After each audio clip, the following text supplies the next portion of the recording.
Ketika di awal saya menikah, saya tidak berlandaskan cinta, kata salah satu klien saya.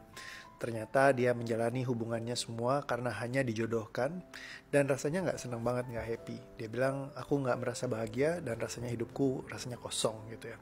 Nah banyak sekali mereka yang dari awal hubungan, mereka nggak punya cinta gitu di dalam rumah tangganya mereka.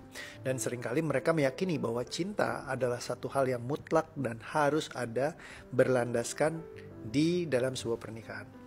Nah bukan itu jadi sesuatu yang salah, enggak ya, itu benar juga di satu sisi, tapi juga ada sisi yang lain. Ketika salah satu guru saya bilang kalau memang cinta itu harus ada dari awal ya, itu sesuatu yang seringkali kalau kita lihat justru keterbalikannya.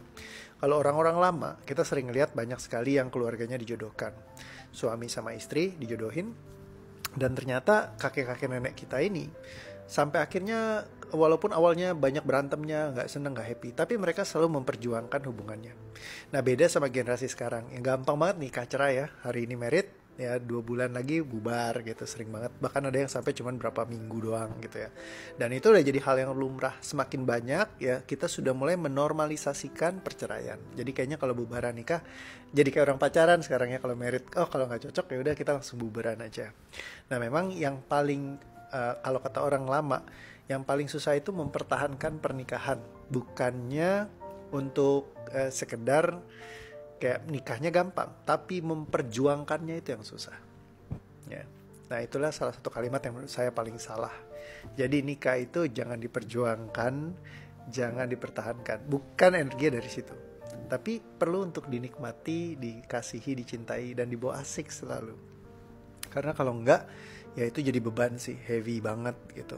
Tapi bukan berarti kita nggak memperjuangkan ya. Kalau misalkan emang lagi dalam keadaan yang sangat sulit, ya boleh lah. Tapi kalau kita bergerak dari energi itu yang akan paling consuming banget justru. Karena kita jadi energi harsh banget. Kayaknya sesuatu yang harus diperjuangkan itu adalah sesuatu yang sulit.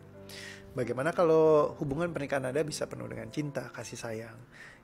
Tapi kalau dulu mereka perjuangkan itu juga ada sesuatu asiknya. Kenapa? Karena kita melihat banyak kakek nenek, oma opa yang sampai tua peot bau katanya guru saya, tapi mereka tetap mau barengan, tetap mau saling mencintai, dan tetap mau memperjuangkan mencari solusi dan jalan sampai akhirnya ketika mereka dimakamkan pun pengennya barengan ya, karena udah saking cintanya.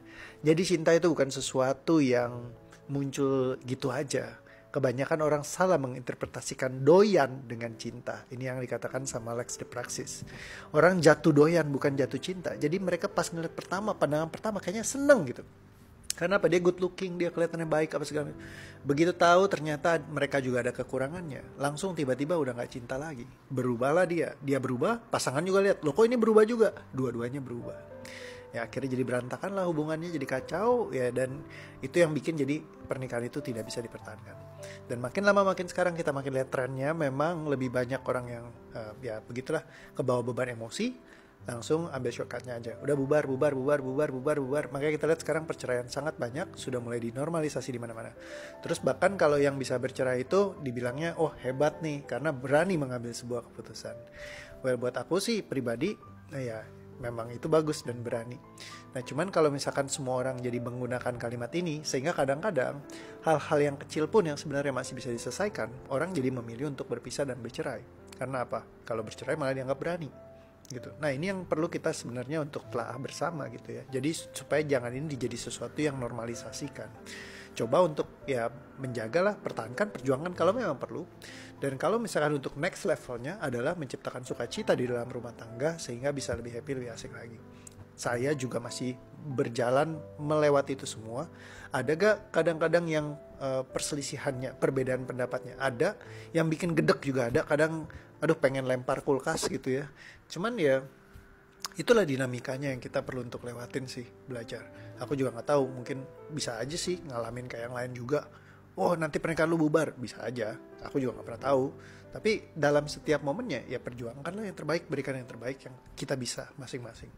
Sehingga itu mungkin bisa menjadi perjalanan yang panjang segala macam. Doaku ya Tuhan kasih blessings lah, dan aku juga mengupayakan biar ini long lasting, panjang sampai tua peot bau, barengan saling mencintai, mengasihi gitu ya.